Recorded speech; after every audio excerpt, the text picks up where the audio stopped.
Lição 23. Deis frutos para que o Pai possa dar aquilo que pedis. Obediência, o caminho para o poder na oração. Não fostes vós quem me escolhestes a mim, pelo contrário, eu vos escolhi a vós outros e vos designei para que vades e deis frutos e o vosso fruto permaneça, a fim de que tudo quanto pedirdes ao Pai em meu nome, ele vos conceda. João capítulo 15, verso 16. Muito pode, por sua eficácia, a súplica do justo. Tiago capítulo 5, verso 16. A promessa do Pai de dar tudo o que lhe pedirmos é mais uma vez renovada, e em tal conexão para nos mostrar a quem esta maravilhosa influência no conselho do Altíssimo é concedida. Eu vos escolhi, diz o Mestre, e vos designeis para que vades e deis frutos, e o vosso fruto permaneça. Ele então acrescenta, a fim de tudo quanto pedirdes, aquele que produz fruto, ao Pai em meu nome, ele vos conceda. Isso nada mais é do que a versão mais ampliada do que ele disse com as palavras, se permanecerdes em mim. Ele disse que o objetivo dessa permanência é a produção de fruto, mais fruto e muito fruto.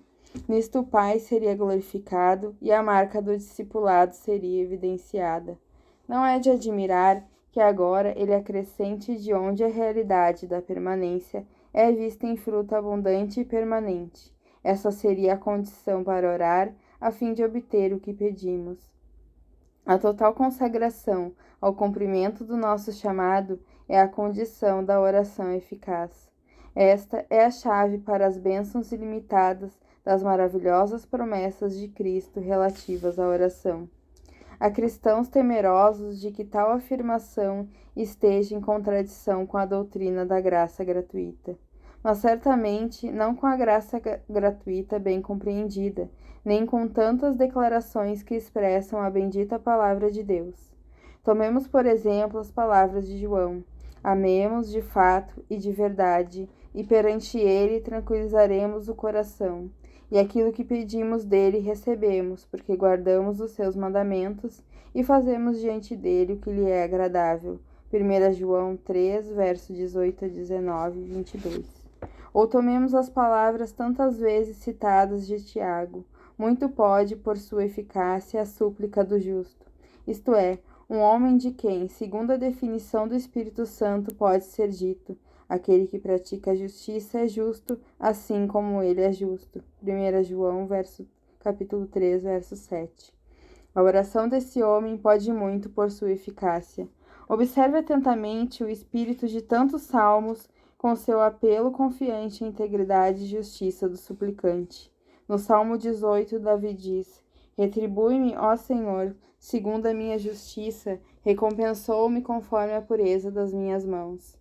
Também fui íntegro com ele e me guardei da iniquidade.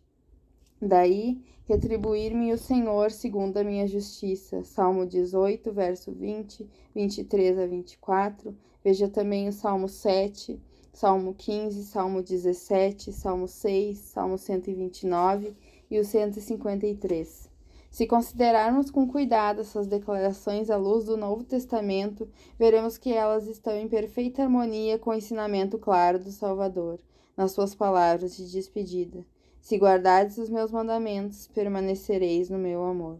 E vós sois meus amigos, se fazeis o que eu vos mando.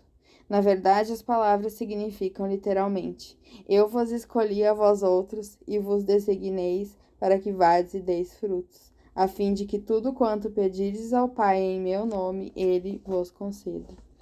Procuremos entrar no espírito do que o Salvador nos ensina aqui.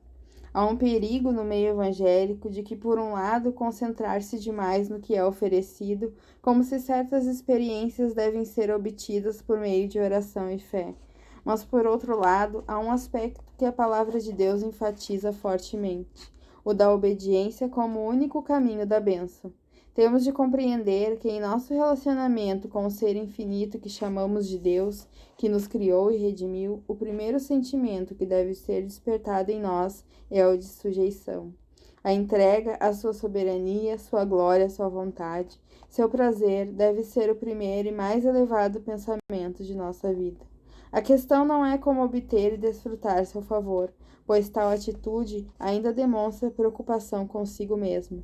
Mas o que esse ser, na própria natureza das coisas, corretamente reivindica, sendo infinita e inefavelmente digno disso, é que sua glória e prazer sejam meu único objetivo.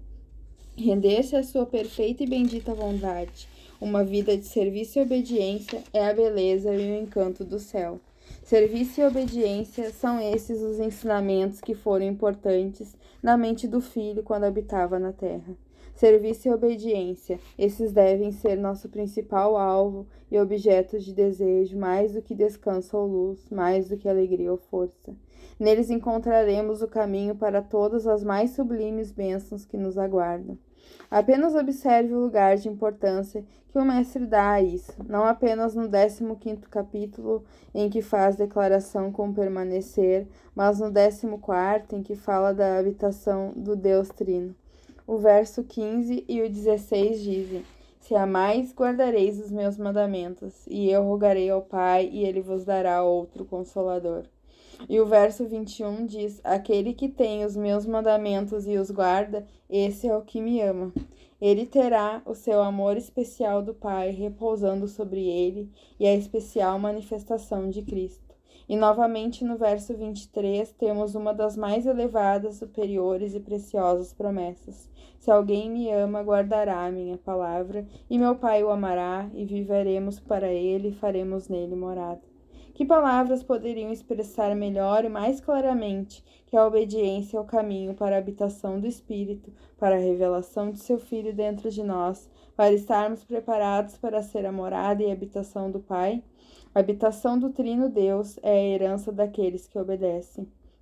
A obediência e a fé são apenas dois aspectos de uma mesma ação, o render-se a Deus e a sua vontade. Assim como a fé é fortalecida pela obediência, esta, por sua vez, é fortalecida pela fé. A fé é aperfeiçoada pelas obras. É preocupante que muitas vezes nossos esforços para crer têm sido ineficazes porque não tomamos a única posição para legitimar ou possibilitar uma grande fé, a posição de completa entrega à honra e à vontade de Deus. É o homem que se consagra totalmente a Deus e à sua vontade que receberá o poder para reivindicar tudo que seu Deus tem lhe prometido. A aplicação disso na escola de oração é muito mais simples, mas muito solene. Eu vos escolhi a vós outros, disse o Mestre, e vos designeis para que vades e deis frutos, muito fruto, e o vosso fruto permaneça, para que sua vida seja uma vida de fruto que permanece e de frutificação permanente, a fim de que, portanto, como ramos frutíferos que permanecem em mim, tudo quanto perdizes ao Pai em meu nome, ele vos conceda. Quantas vezes buscamos ser capazes de orar a oração eficaz para obter graça, para produzir fruto, e nos indagamos que a resposta não vem. Foi porque invertemos a ordem do Mestre. Queríamos primeiro obter o conforto, a alegria e a força, para que pudéssemos fazer a obra facilmente e sem nenhum sentimento de dificuldade ou auto-sacrifício. E ele queria que nós, pela fé, sem indagar se nos sentíamos fracos ou fortes, se a obra era difícil ou fácil, e pela obediência da fé fizéssemos o que ele disse. O caminho para produzir fruto nos levaria ao lugar e ao poder da oração que prevalece.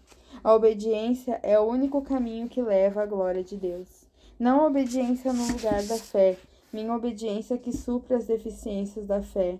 Não a obediência da fé dá acesso a todas as bênçãos que o nosso Deus tem para nós.